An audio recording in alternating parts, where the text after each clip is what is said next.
सिद्धेभ्यः। ओम नमः सिद्धेभ्यः। नमो अरिहन्ताणं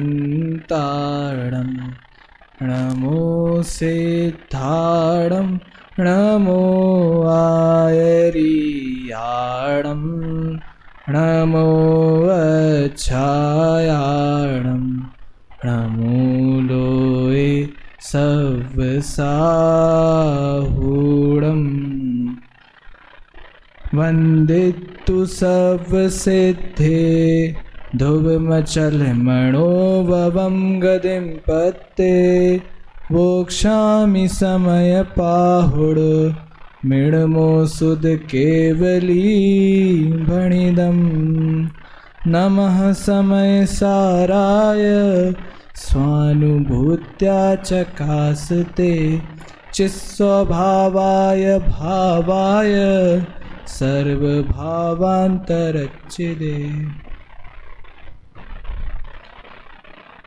केवली भगवान द्वारा बताया गया यह धर्म, जिसमें कुंद कुंद आचार प्रणीत यह समय सार नामक शास्त्र, और उसमें भी समय सार द्वारा वर्णित समय सार अर्थात शुद्धात्मा का जो इतना सुंदर वर्णन किया है, जो अन्यत्र कहीं भी देखने को नहीं मिलता है, उसमें भी हमारी द्वितीय क्रमांक की गाथा अर्थात समय सार में जो समय शब्द है उसको बताती हुई यह गाथा क्या कहते हैं ये, चलिए गाथा पाठ करते हैं।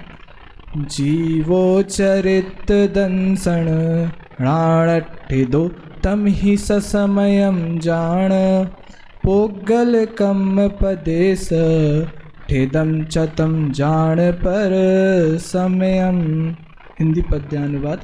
सद ज्ञान दर्शन चरित परिणत जीव ही है समय जो कर्म पुद्गल के प्रदेशों में रहे वे पर समय। यहाँ दो समयों की चर्चा की गई है।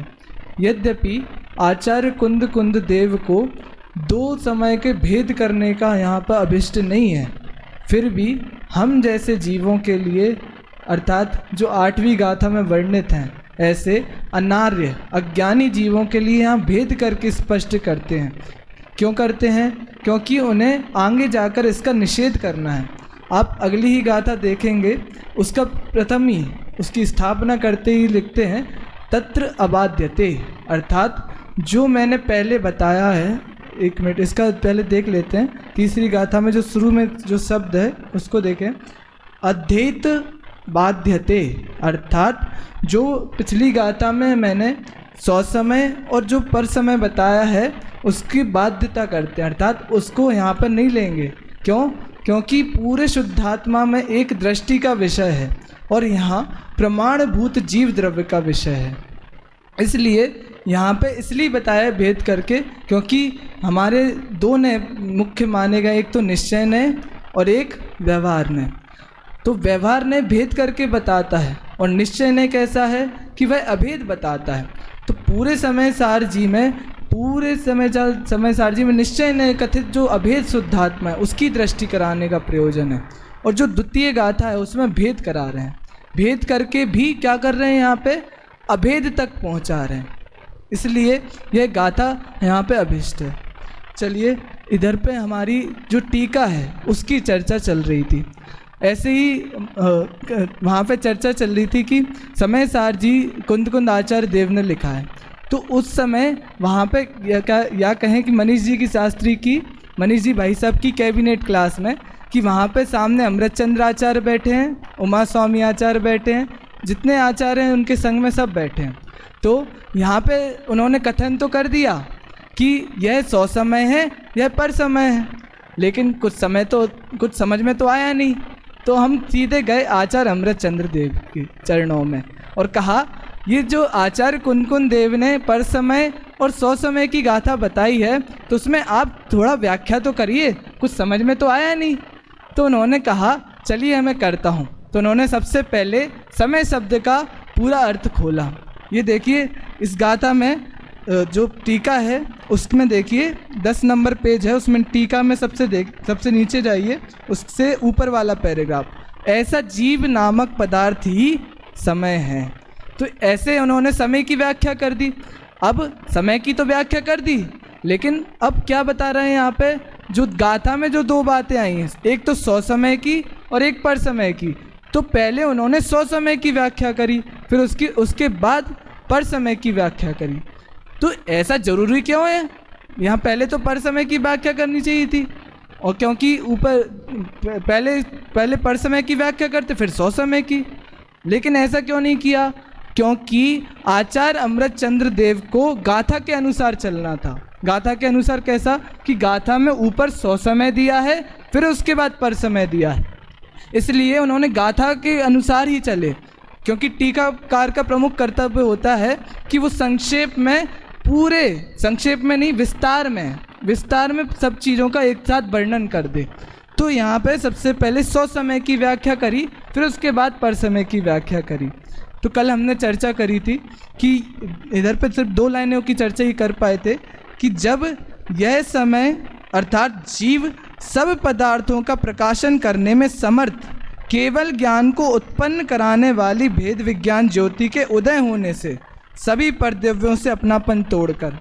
अब देखिए इसमें 2 सिद्धांत वाक्य आए हैं। कैसे सिद्धांत वाक्य आए हैं, कि जब यह समय नामक जीव सब पदार्थों का प्रकाशन करने में समर्थ, ऐसा क्या, कि केवल ज्ञान, कि सब पदार्थों को प्रकाशन करने में समर्थ कौन है, कि भैया केवल ज्ञान है, वह पूरे पदार्थों का प्रकाशन करने में समर्थ है।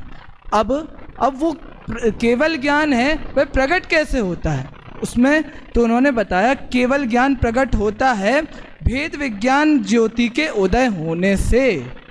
भेद विज्ञान ज्योति का वर्णन मैंने किया था कि जो भेद विज्ञान है वो क्या है, वो कल ज्ञान गोष्ठी का रेफरेंस देके बताया था कि जब हमारे अंदर में मेरा आत्मा कैसा है, उपयोग स्वरूपी है, और जब उसमें राख की कणिका जगती है, या कहें जो हमारे अंदर 9 कर्म हैं, या मैंने कल 4 नयों के माध्यम से बताया था, आज मैं दूसरे चीज़ों से बताऊंगा कि भेद विज्ञान कैसे होता है और कैसे होता है।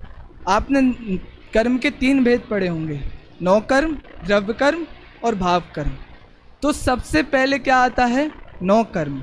9 कर्म अर्थात शरीर और शरीर से संबंधित रखने वाले जितने भी पदार्थ हैं, उन सबसे भेद विज्ञान। 3 लेवल, कल मैंने 4 लेवल बताई थी भेद विज्ञान करने की, आज मैं 3 बताता हूँ। तो सबसे पहले क्या लिया मैंने, 9 कर्म।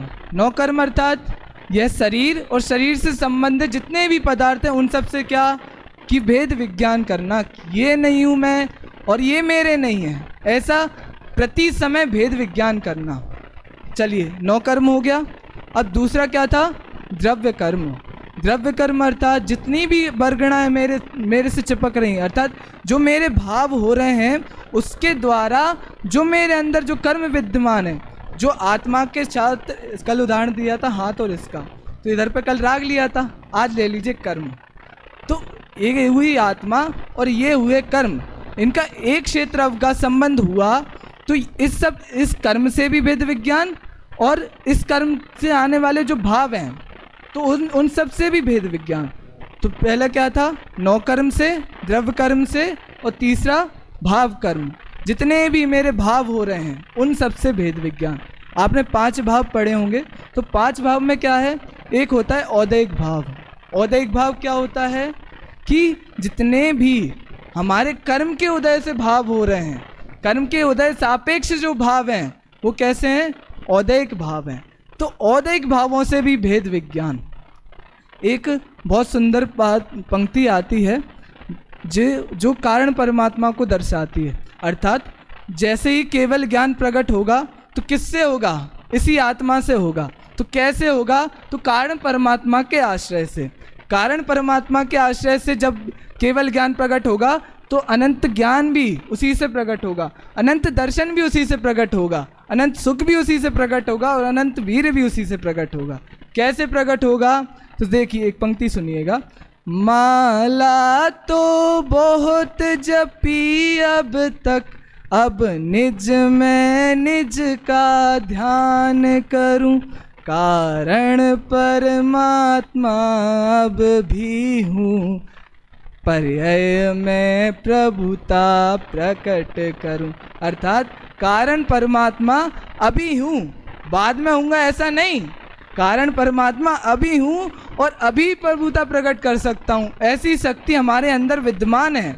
तो कैसी शक्ति है वो? केवल ज्ञान स्वभावी शक्ति है। भले ही अभी कर्मों का एक क्षेत्र अवकाश संबंध है, लेकिन अभी भी केवल ज्ञान की शक्ति तो है ना। जैसे कल उदाहरण दिया था आटे और पुड़ी का, जैसे आटा है अपने पास तो उसमें पुड़ी भी बन सकती है, पराठे भी बन सकते हैं, रोटी भी बन सकती है, जितनी चीज़ें आटे से बनती सब ले लीजिए। आटा तो विद्यमान है, अब वो जिसकी जैसी योग्यता होगी सब बन जाएगा। कर्मों का खिरना होगा तो खिर जाएगा। तो ऐसी भेद विज्ञान ज्योति प्रकट होती है तब केवल ज्ञान उत्पन्न होता है। दो सिद्धांत हुए कि जो सब पदार्थों को प्रकाशन करने में समर्थ ऐसा केवल ज्ञान। अब उसी का उपाय बता रहे हैं कि वो केवल ज्ञान कैसे प्रकट होता है, कि भैया भेद विज्ञान की ज्योति से प्रकट होता है। जब भेद विज्ञान की ज्योति प्रकट होती है तो क्या होता है? पर द्रव्यों से अपनापन तोड़कर। कैसा? पर द्रव्यों से अपनापन तोड़ना है। कल और सरल दृष्टांत दे के बताऊँ तो जैसे शक्कर है, अब शक्कर को आप शक्कर की मिठास उसमें पूरी होती है। तो शक्कर की डली है एक, उसमें शक्कर की मिठास कण कण में विद्यमान है। अगर आप कहीं से भी चखो, याद कहें मैं कहीं से भी चखो, अर्थात इधर से चखो उधर से चखो, कहीं से भी चखो, लेकिन स्वाद कैसा आएगा? मिठास रूप ही आएगा। उसी प्रकार क्या है, आत्मा में भी तीन गुण हैं, मतलब है तो अनंत, लेकिन मुख्यतः मैं तीन की बात करूंगा क्योंकि गाथा में है। कौन कौन से तीन गुण? दर्शन, ज्ञान और चारित्र। कहीं से भी अनुभव करो कैसा स्वाद आएगा? मिठास ही, जैसे शक्कर में मिठास ही आएगा, वैसे ही कहीं से भी आत्मा का अनुभव करो तो क्या आएगा? सम्यक दर्शन ही होगा। ऐसा नहीं, या तो मैं यहाँ तो भेद करके बता रहा हूँ दर्शन, ज्ञान, चारित्र में। यद्यपि आत्मा में भेद नहीं है, लेकिन भेद कथन करने की शैली है, या कहें एक ने भेद करके बताता है और दूसरा परम शुद्ध निश्चय ने क्या बताता है? अभेद करके बताता है। तो क्या बात हुई कि जब पर द्रव्यों से अपनापन तोड़कर भेद विज्ञान ज्योति प्रकट होती है। कैसी भेद विज्ञान ज्योति? जैसे दीपक है, दीपक क्या है कि खुद को तो प्रकाशित करता है, लेकिन क्या करता है? बाहर को भी प्रकाशित करता है। उसी प्रकार जब आत्मा में स्वपर प्रकाशत्व शक्ति है तो केवल ज्ञान पहले किसको जानेगा? पहले 100 को जानेगा, उसके बाद पर को जानेगा। यद्यपि प्रवचन सार जी में इसका गाथा में वर्णन किया है कि 100 पर को एक साथ जानता है, लेकिन मुख्य उद्देश्य क्या है कि केवल ज्ञान होने से पहले वो 100 को जानता है, फिर उसके बाद पर को जानना स्पष्ट रूप से होता है। इसमें भेद नहीं है 100 को अलग जाने फिर पर को अलग जाने, एक साथ युगपत जानता है। इसमें गाथा भी में देखिए, टीका में हिंदी में ही शब्द में, वो संस्कृत में ऊपर देखिए, युगपत जानाति, युगपत जानाति, युगपत जानता है। तो और देखिए, पर द्रव्यों से अपनापन तोड़कर अपने दर्शन ज्ञान स्वभाव में है नियत वृत्ति जिसकी। जैसे हमारे यहाँ कुछ बच्चे होते हैं कि जो पढ़ते हैं एकदम ध्यान लगा के पढ़ते हैं, तो वैसे ही यहाँ कह रहे हैं जिसकी वृत्ति पढ़ाई में ही है, जो नित्य ही पढ़ाई करता है, नित्य ही स्वाध्याय करता है। तो क्या कह रहे हैं? जिसकी दर्शन ज्ञान चारित्र में नियत वृत्ति जिसकी है, जिसकी नित्य ही वृत्ति, जिसका नित्य ही चित्त क्या है? दर्शन, ज्ञान और चारित्र में लगता है। अब यहाँ से भी देखिए, भेद रूप नहीं लेना कि दर्शन में किसी का मन लग रहा, किसी का ज्ञान में लग रहा, किसी का चारित्र में लग रहा, ऐसा भेद रूप नहीं है। क्या कह रहे हैं? इधर पे कथन तो भेद रूप किया है, लेकिन समझना ऐसा कि जिसकी आत्मा में ही चित्त लगता है, वृत्ति जिसकी आत्मा में ही लगी रहती है, तो उसको क्या होता है? सम्यक दर्शन भी प्रकट होता है, सम्यक ज्ञान भी प्रकट होता है और सम्यक चारित्र भी प्रकट होता है। जैसे खीर है, खीर में क्या है कि पिस्ता भी है, बादाम भी है, खीर भी, वो पिस्ता है, बादाम है, किशमिश भी है, लेकिन क्या है? वो एक अखंड रूप से है। स्वाद सबका आता है, लेकिन उसको ये तो नाम नहीं देंगे कि मैंने अभी पिस्ता खाया, अभी मैंने किशमिश खाई, अभी मैंने काजू खाया, ऐसा नाम नहीं देते। जब भी पूछते क्या खाया, तो भैया खीर ही खाई है। उसी प्रकार यहाँ ज्ञान दर्शन और चारित्र गुण से ये लेना कि मैंने पूरे आत्मा को जाना, मतलब जिसने सम्यक दर्शन किया तो उसने पूरे आत्मा को जाना। और देखिए ऐसे आत्म तत्व में एकाकार होकर प्रवृत्ति करता है, तब दर्शन ज्ञान चारित्र में स्थित होने से। अब देखिए क्या कह रहे हैं, तत्व, जब आपने तत्व वाला पार्ट पढ़ा होगा तो वहाँ पे ध्यान देना, क्या कहते हैं वहाँ पे, जीव द्रव्य और जीव तत्व में क्या फ़र्क है कि जीव द्रव्य लेने से किसका ग्रहण हो जाता है, जगत में जितने सारे जीव हैं तो वो क्या है कि उस द्रव्य कहने से जीव द्रव्य, सभी जीव द्रव्यों का ग्रहण हो जाता है। और जीव तत्व कहने से क्या होता है, मात्र अपना ग्रहण होता है। क्या होता है, मात्र अपना ग्रहण होता है। इसलिए इधर पे कह रहे हैं ऐसे आत्म तत्व में एकाकार होकर, किसमें, आत्म तत्व में, सब में नहीं, जीव द्रव्य में नहीं, जीव तत्व में, अपने में आत्म तत्व होकर क्या करते हैं, एकाकार होकर प्रवृत्ति करता है। कैसा, जिसको उसी में रस आता है। टोडरमल जी ने नहीं लिखा, टोडरमल जी ने मोक्ष मार्ग प्रकाशक में लिखा है कि जो रहस्यपूर्ण चिट्ठी में लिखा है लगभग कि जिसे अपने ही जिस ऐसे विरले जीव हैं जिनको चैतन्य रस में अपने में ही आनंद आता है, जिसको अपने ज्ञान आत्मा की बात सुहाती है, जिसको उसी में रस आता है। एक पंक्ति आती है, ताको ही चिंतन ताको ही रस, ऐसो रस स्वादत सुख उपजे है।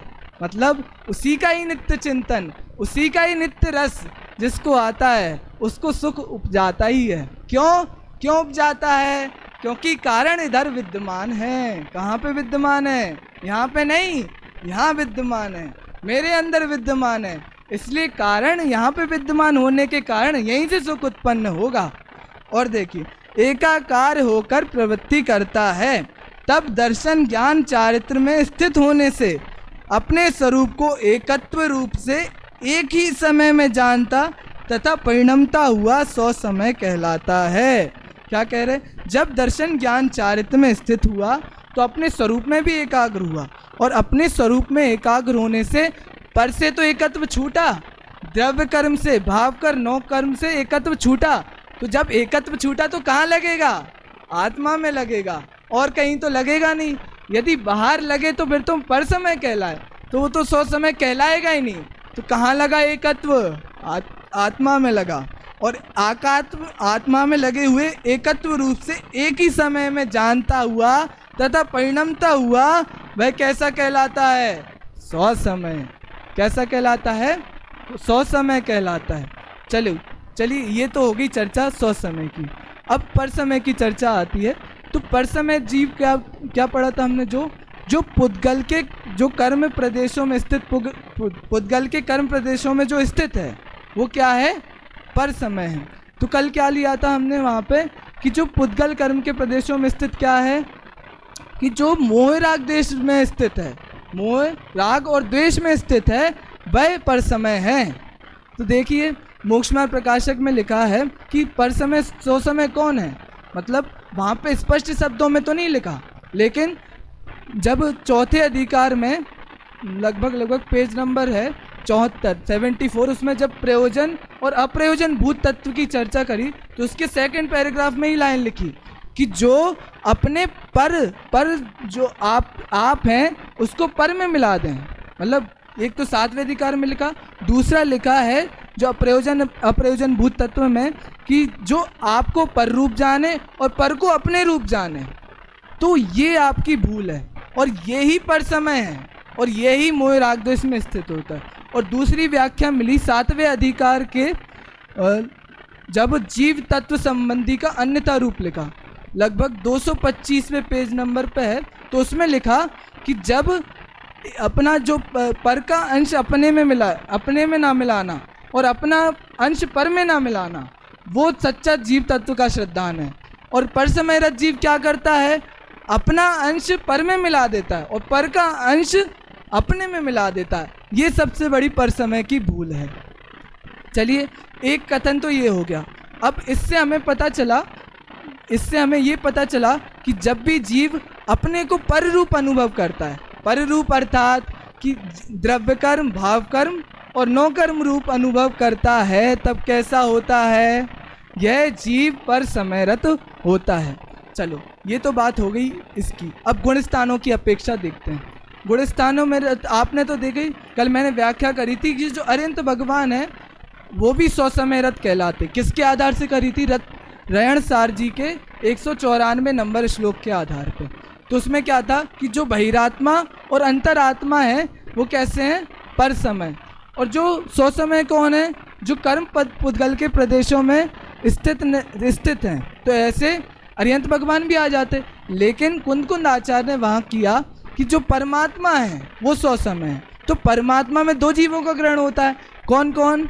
एक तो कौन? अरिहंत भगवान और एक सिद्ध भगवान। तो वो तो कर्म पुद्गल के प्रदेशों में सहित हैं। लेकिन अरिहंत भगवान कैसे हैं? अरिहंत भगवान को सम्यक दर्शन, सम्यक ज्ञान, चारित्र में स्थित हैं। इसलिए कैसे हैं? वे स्वसमय हैं। तो देखिए फिर ये तो फिर अन्याय हो गया।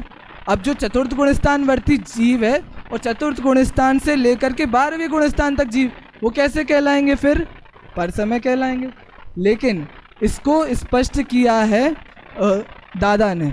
समय सार अनुशीलन में एक प्रश्न उठाया कि जब ये चतुर्थ गुण स्थान वर्ती जीव शुद्धोपयोग, चतुर्थ गुण स्थान से लेकर के 12वें गुण स्थान वर्ती जीव जब शुद्धोपयोग से च्युत होते हैं, अर्थात शुद्धोपयोग से रहित होते हैं, तब उन्हें सूक्ष्म पर समय कहा जाता है। क्यों कहा जाता है? यद्यपि उनके राग विद्यमान हैं, 12वें गुणस्थान और 11वें गुणस्थान वर्तियों के राग विद्यमान नहीं है, लेकिन फिर भी उन्हें सूक्ष्म पर समय कहा जाता है। और स्वसमय किस अपेक्षा कहा जाता है? कि जितने समय शुद्धोपयोग है, जितने समय तक की शुद्धोपयोग अवस्था है, तो उन्हें कैसा कहा जाता है? कि स्वसमयरत कहा जाता है। ठीक है, ये हो गई गुणस्थानों की अपेक्षा चर्चा। अब हम चलते हैं टीका पे। पर समय की टीका लास्ट से सेकंड लाइन है। जब यह समय अनादि अविद्या रूप केले की मूल गांठ के समान परिपुष्ट मोह के उदयानुसार प्रवृत्ति की अधीनता से, क्या कह रहे हैं? अनादि से अविद्या रूपी। ये अविद्या रूपी क्या है? अविद्या रूपी अर्थात अनादि का अज्ञान। अनादि का अज्ञान कैसा? कि ये शरीर मैं हूँ। 8 कर्मों में ज्ञानावर्णी का उदय आया तो कैसा माना? कि मैं अज्ञानी हूँ। दर्शनावर्णी का उदय आया कि मैं किसी को देख नहीं पा रहा हूँ, अर्थात इन चर्म चक्षुओं से दर्शनावर्णियों के उदय से मैं देख नहीं पा रहा हूँ। और मोहिनीय से क्या माना? कि भैया दर्शन मोह में तो मिथ्यात्व आ गया और राग द्वेष में स्थित हो गया, अर्थात राग द्वेष को अपना माना, पर को अपना माना। ये मोहिनी है। वेदनी में सुख दुख की अवस्था हुई तो कैसी मानी? कि मेरी ये शरीर को सुख दुख हुआ तो कैसा माना? कि मैं सुख भोग रहा हूँ, मैं जो शरीर है उसका दुख भोग रहा हूँ। तो ऐसा माना। ऐसे ही आप 8 कर्मों में लगा सकते, मैं ज़्यादा विस्तार नहीं कर सकता क्योंकि समय अभाव है।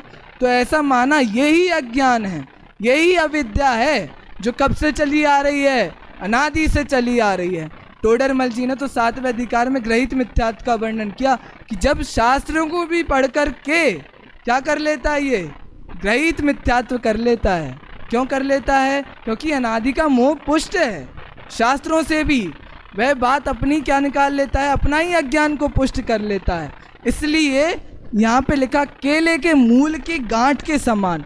अब केले का जो एक वो होता वृक्ष, उसके नीचे की गांठ देखिएगा बहुत ही वजनदार होती है और बहुत ही कड़क होती है। उसको तोड़ना बहुत मुश्किल होता है, जिसमें फूल ही फूल निकलते रहते हैं। तो केले की गांठ के समान परिपुष्ट मोह। अभी परिपुष्ट मोह क्या है? परिपुष्ट मोह अर्थात एकदम गाढ़ा। जैसे एक होता है दूध और एक होता है रबड़ी।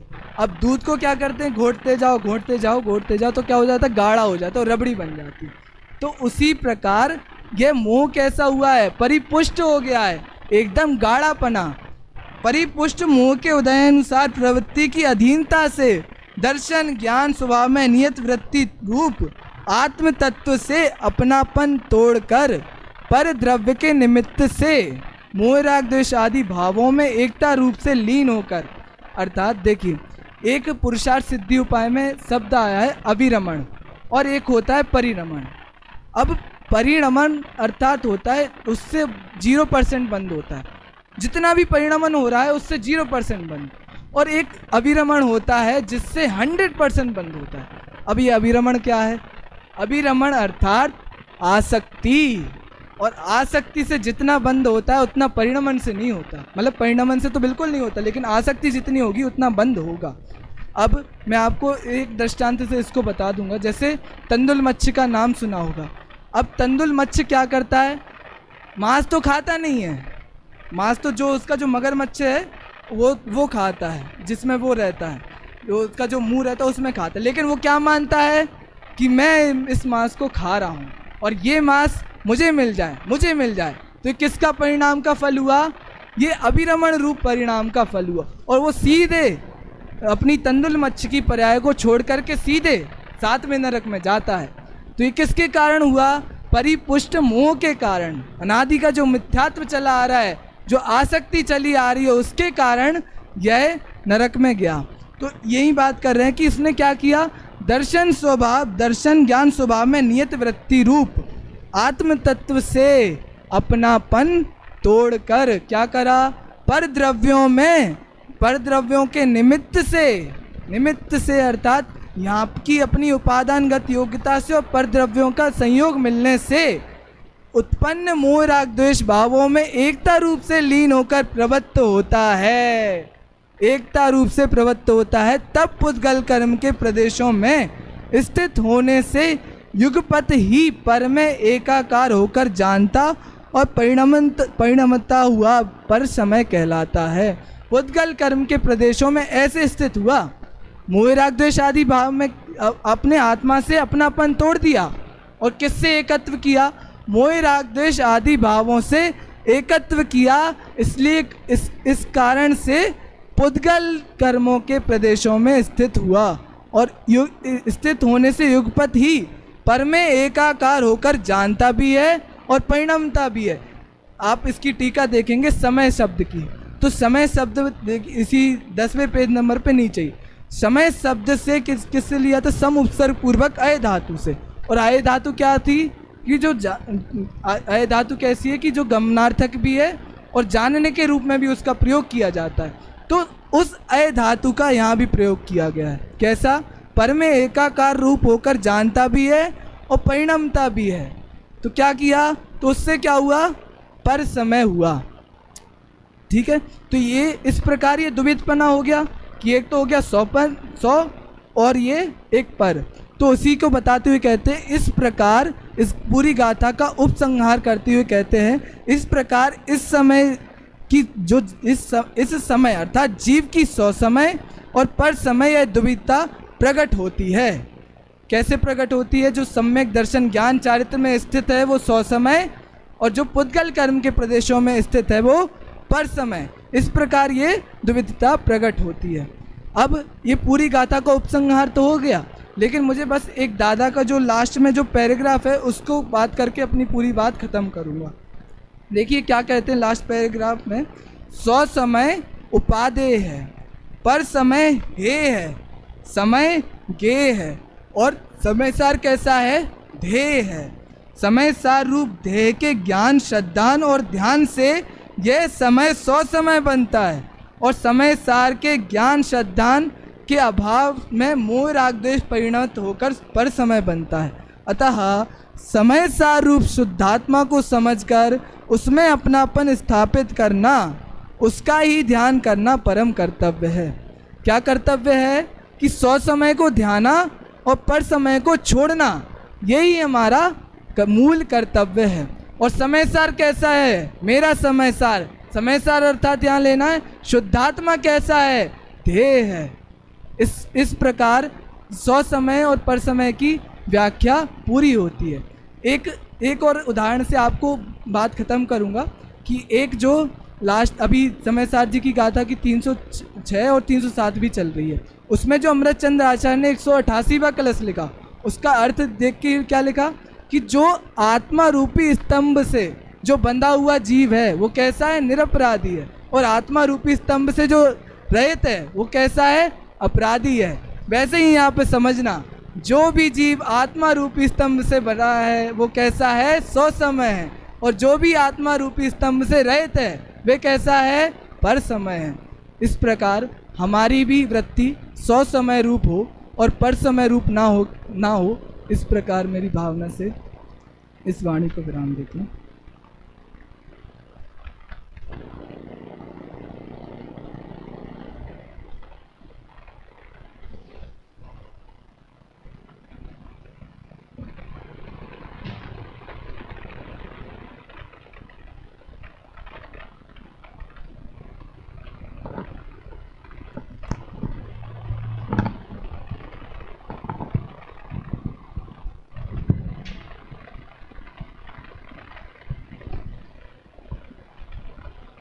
अभी हम सभी ने शास्त्री द्वितीय वर्ष के विद्यार्थियों के प्रवचन के क्रम में अविरल जन खनिया दाना इनका द्वितीय दिन का प्रवचन सुन रहे थे। कल की तरह विषय की प्रस्तुति बहुत अच्छी की है। भाषा शैली कल की ही तरह उत्तम रही और विषय की दृष्टि में जो कल मैंने निर्देश आपको दिया था कि थोड़ा सा विषय केंद्रित रह करके व्याख्या करें, विषय के बाहर नहीं जावें, उस बात का बराबर आज ध्यान रखा है। टीका के जो आगे के विषय हैं उस विषय पर आपने बराबर चर्चा की और विषय का बहुत अच्छा प्रतिपादन किया। विषय संबंधी कोई किसी प्रकार की भूल नहीं हुई है और प्रतिपादन भी बहुत अच्छा किया है, विषय केंद्रित रहे हैं। इसी प्रकार प्रत्येक विषय को समझ करके बहुत आनंद के साथ प्रस्तुत करते हुए आप उसका प्रतिपादन करें, उत्कृष्ट वक्ता बने, ऐसी मंगल भावना बाता हूँ। अभी आदरणीय भाई साहब का प्रवचन यहाँ से प्रारंभ होगा। समय सार का पाठ प्रारंभ करें। शास्त्री द्वितीय तृतीय वर्ष के विद्यार्थी।